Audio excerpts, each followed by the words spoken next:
My last friend, Rhonda.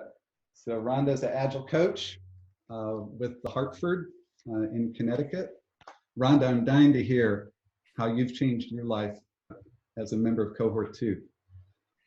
Well, my journey with this started back in January when I decided to jump in. My company did not pay for this training. It was something I decided I was worth investing in, and I don't regret it. It's a great group.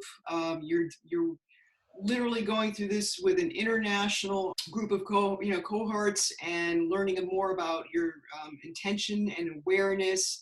And one of the things that really benefited me was to slow down and have more deliberate thinking about understanding my wants versus my needs, celebrating my wins, which is not something I was particularly good at, and really just empowering me to have that choice to really work on myself, because as I've heard pretty much everybody here say, you can only change yourself.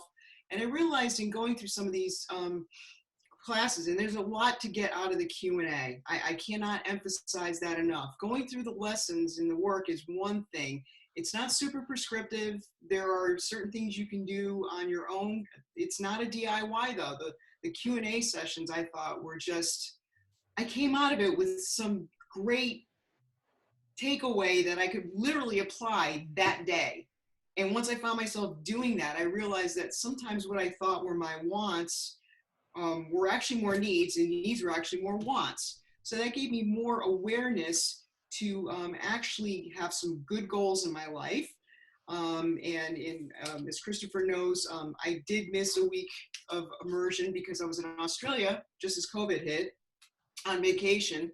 And one of my intentions of that trip was to clear my head and think about parts of my career that were not super rewarding to me. I wasn't feeling very fulfilled. I love what I do. I love being an agile coach, but due to a reorganization, they kind of put me in a different position and I wasn't happy. But what really happened was by facing my wants and needs and being more aware of those, I was actually able to set good goals and realize that what I thought was responsibility was truly obligation. But in truly finding responsibility, I was actually able to change my work situation, and I transitioned into a position that I'm finding a lot more fulfilling.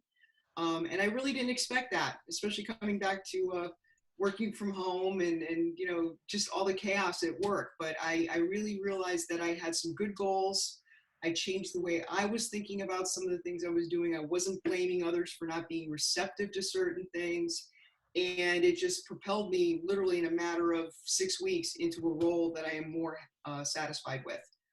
So I can't emphasize that enough. I'm pretty tough on myself.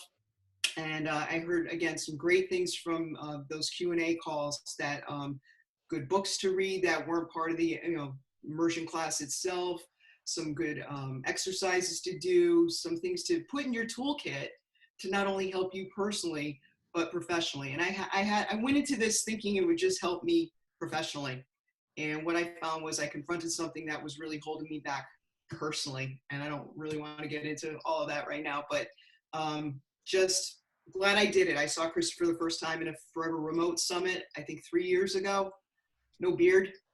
And then I saw him a couple years later and he's got the beard and he's got some blue dye in it. And I was like, who is this guy? And I'm like, wait a minute, I saw him. Yeah, there you go. That's him.